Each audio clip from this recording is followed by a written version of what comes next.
Here's a walk around of my Craftsman 522 that I purchased about 3 weeks ago. Bought it used for $50, and I've made a number of modifications to it. This model has 6 speeds forward and 2 reverse. It has electric start. It has a Tecumseh 5 horsepower engine on it. And the width of the auger housing is 22 inches. One of the first mods I made was a modification to the skid shoes. I cut part of the flat bottom away, and I drilled and tapped a hole for a 1/4 inch bolt, and I mounted a wheel from a Harbor Freight caster onto it with a 1/4 inch bolt. Here's a picture of the skid shoes with the modification. I drilled a 1/4 inch hole to mount them, and I cut the bottom of the shoe away so that the wheel will sit about a 1/8 inch or so below the bottom of the shoe. Another modification I made is to the handle of the snowblower. I needed to be able to fold it down or forward so that I could fit my snowblower into the corner of the garage where I want to keep it in the wintertime. Here's where I keep the snowblower in the wintertime, and if I don't fold the handles away, the handle sticks out about a foot into the garage, and it'll make it very hard to get the car in and out of the garage. What I did was replace the nuts on the end of the upper bolts that holds the top part of the handle onto the bottom part. I replaced those nuts with these wing nuts, and then I also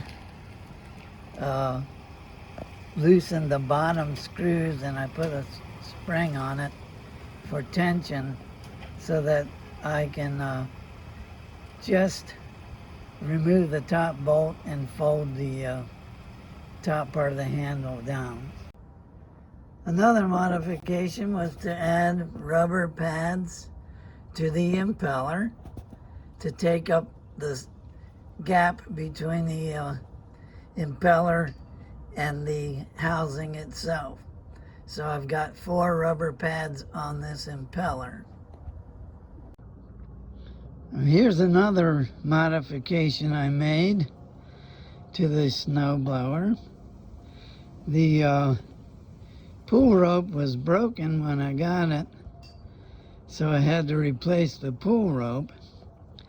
And when I replaced the pull rope, I mounted the pull starter back on, and I rotated it around so that now you can pull it from the same side that has the choke and the throttle control.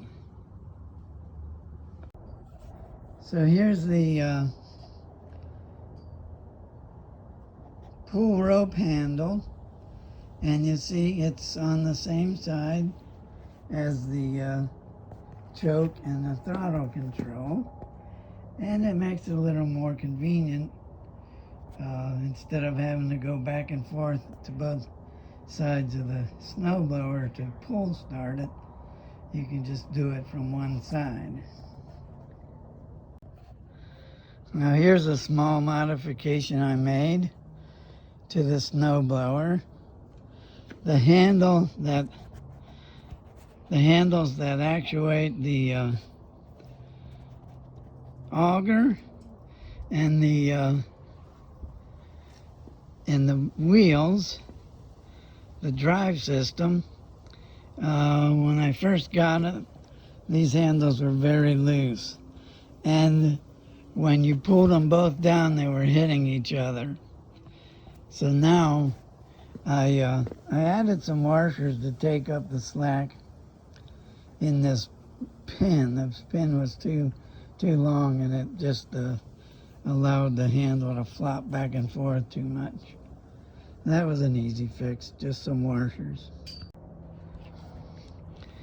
Another modification I made to my snowblower is a way to adjust this upper discharge chute angle from the back of the snowblower where I'm operating it.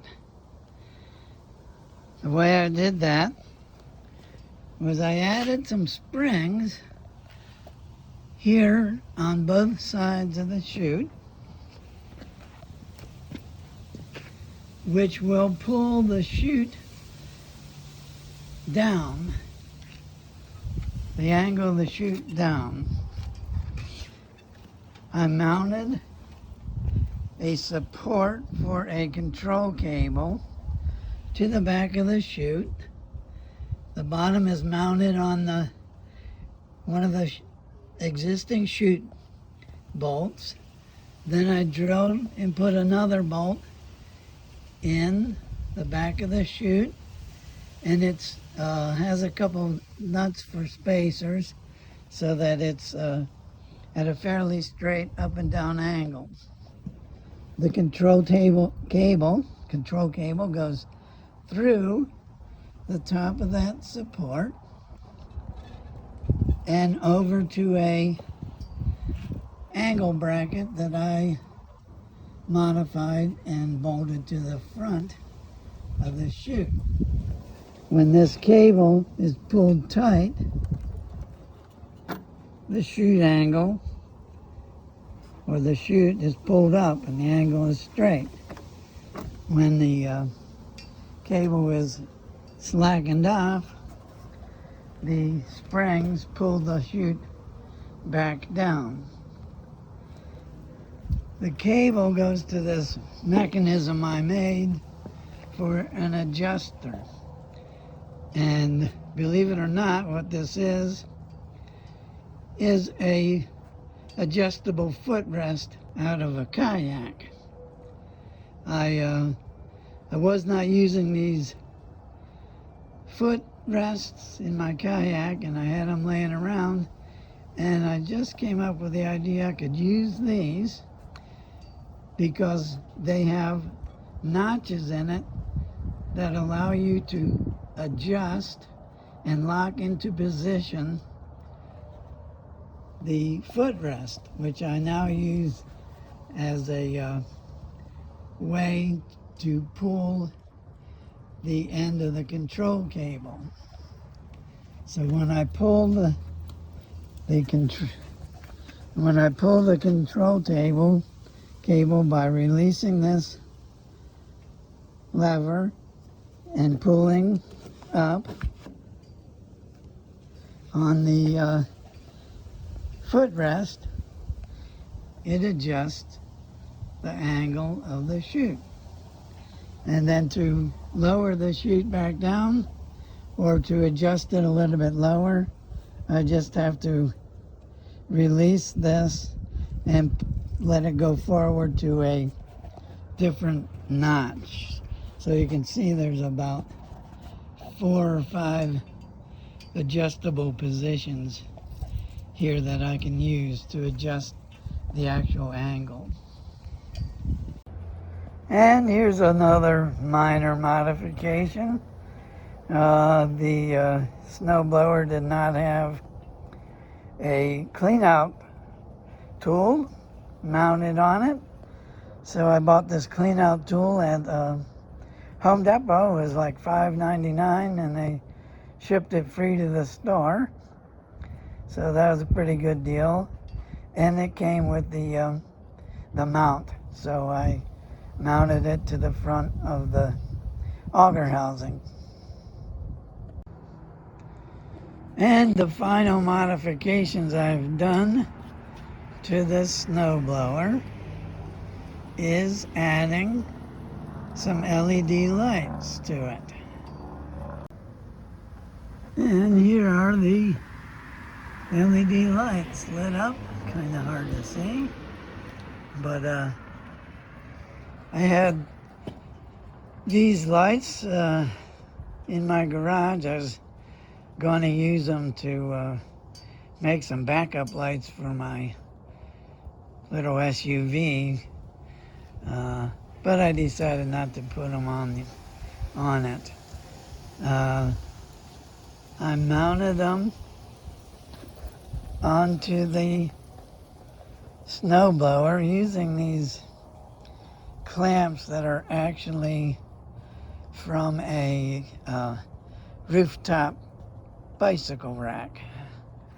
So I have one on each side, and they have wing nuts on the bottom, so I can actually remove the lights quite easily if I wish, and I can adjust them also easily because I can just loosen the wing nuts.